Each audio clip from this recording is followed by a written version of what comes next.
নমস্কার বন্ধুরা, জয়শ্রীর পাকঘরে সবাইকে স্বাগত। আজ আমি আপনাদের সঙ্গে মোচা পাতুরির রেসিপি শেয়ার করব। মোচার অনেক রকম রেসিপি আমরা খাই, তবে এইভাবে একদিন মোচা পাতুরি বানিয়ে দেখবেন, অসাধারণ লাগবে। রেসিপিটির জন্য একটা মোচার ভেতরের অংশটুকু আমি নিয়েছিলাম, বাইরেটুকু দিয়ে ঘন্ট করেছি আর ভেতরেরটুকু দিয়ে পাতুরি করব। গ্যাসের উপরে একটা রুটি সেঁকার স্ট্যান্ড বসিয়ে দিয়ে এর মধ্যে মোচাটাকে দিয়ে মিডিয়াম ফ্লেমে 5 থেকে 6 মিনিট ভালো করে সেঁকে নেব। এতে করে কি হবে, মোচার যে কষ ভাবটা সেটা চলে যাবে আর ভেতরের যে ফুলগুলো সেটা একদম নরম হয়ে যাবে। মোচাটা ভালো মতো সেঁকা হয়ে গেলে এটাকে আমি জলে ডুবিয়ে একটু ঠান্ডাও করে নিচ্ছি আর ধুয়েও নিচ্ছি, আর বোটাটাকে কেটে ফেলে দিয়েছি। এবারে এই খোলসগুলোকে সরিয়ে দিয়ে ভেতর থেকে এই মোচার ফুলটাকে বার করে নেব। যেহেতু মোচার ভেতরের অংশটুকু নিয়েছি, সেজন্য শক্ত কাঠিটাকে ফেলতে হবে না। ভালো করে সেঁকে নেওয়ার কারণে মোচাটা একদম নরম হয়ে গেছে, এর মধ্যে কোনো কষও নেই, সেজন্য খুব সহজেই এটা ছাড়িয়ে নেওয়া যাবে। যতখানি সম্ভব ফুলগুলোকে ছাড়িয়ে নিলাম। এবারে ভেতরের যে ছোট্ট মতো অংশটা থাকে সেটাকে আমি একটা ছুরি দিয়ে টুকরো টুকরো করে কেটে এর মধ্যে মিশিয়ে দেব। আর ওপরের যে খোলস একটু বড় মতো আছে সেটাকে শুধু ফেলে দেব। রেসিপিটি শেষ পর্যন্ত দেখে ভালো লাগলে একটা লাইক করে দেবেন, আর পারলে চ্যানেলটি সাবস্ক্রাইব করে নেবেন। সব মোচার ফুলগুলোকে নিয়ে নিয়েছি।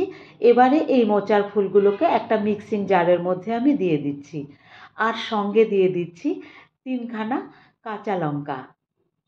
ঝালটা অবশ্যই আপনারা আপনাদের পছন্দ মতো দেবেন। কালো সর্ষে আর সাদা সর্ষে মিলিয়ে 1 চামচ দিয়ে দিলাম। ঠিক একই পরিমাণে দিয়ে দিলাম পোস্ত, আর দিয়ে দিচ্ছি কিছুটা নারকেল। এটা নারকেল কোরানো দিলেও হয়। আমি নারকেল কোরানোর পরে নারকেলের মালায় যেটুকু ছিল সেগুলোকে একটু কালো অংশটা ফেলে দিয়ে দিয়েছি। 1/2 চামচ লবণ আর 1/2 চামচ চিনি। চিনিটা স্কিপ করতে পারেন। এই পর্যন্ত দিয়ে যদি করি তাহলে পরে এটা সম্পূর্ণ নিরামিষ হবে, তবে আমি আজকে আমিষভাবে করব। সেজন্য দিলাম 5-6 কোয়া রসুন আর 10-12টা চিংড়ি মাছ। মোচার এই পাতুরিতে একটু চিংড়ি দিলে স্বাদটা অসাধারণ হয়। সঙ্গে দিয়ে দিচ্ছি 1/2 চামচ হলুদ। এবার এটাকে মিহি করে ব্লেন্ড করে নেব। একদম মিহি করে ব্লেন্ড করে নিয়েছি, চাইলে এটা পাটায়ও বেটে নিতে পারেন। এর মধ্যে দিয়ে দিচ্ছি 2 চামচ মতো সর্ষের তেল। সর্ষের তেল দিয়ে এবারে পুরো মিক্সচারটাকে একটু ভালো করে মাখিয়ে নেব। কেউ যদি চিংড়িটা বাটতে না চান তাহলে গোটা গোটা চিংড়ি দিয়েও কিন্তু এই রেসিপিটায় খুব সুন্দর লাগে। তেলের সাথে ভালো করে মাখানো হয়ে গেছে। এবারে একটা প্লেটের মধ্যে নিয়ে নিচ্ছি কলা পাতা। কলা পাতাটা নরম করার জন্য একটু গ্যাসের উপরে সেঁকে নিয়েছিলাম। এবারে এর উপরে পরিমাণ মতো মিক্সচারটা দেব। আমি এই মিক্সচার দিয়ে 3টে পাতুরি বানিয়েছিলাম, এজন্য 3টে ভাগ করে একটা ভাগ এর মধ্যে দিয়ে একটা চৌকো শেপ করে নিলাম। এর ওপরে দিয়ে দিচ্ছি 1খানা লঙ্কা আর 1 চামচ মতো সর্ষের তেল।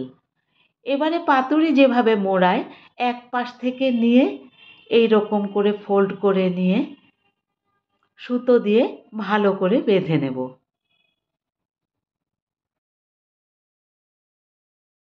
তিনটে পাতুরিকেই আমি একইভাবে রেডি করে নিয়েছি।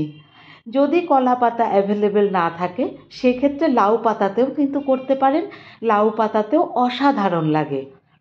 এরপরে গ্যাসের ওপরে একটা ফ্রাইং প্যান বসিয়ে দিয়ে এর মধ্যে অল্প একটু তেল দিয়ে তেলটাকে পুরো প্যানের মধ্যে ছড়িয়ে দিয়ে এর মধ্যে আমি পাতুরিগুলোকে দিয়ে মিডিয়াম ফ্লেমে 5 মিনিট করে এক একটা দিক সেঁকে নেব।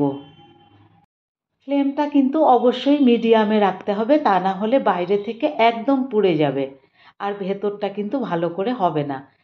একটা পিঠ হয়ে গেলে আর একটা পিঠ উল্টে একই রকমভাবে সেঁকে নেব।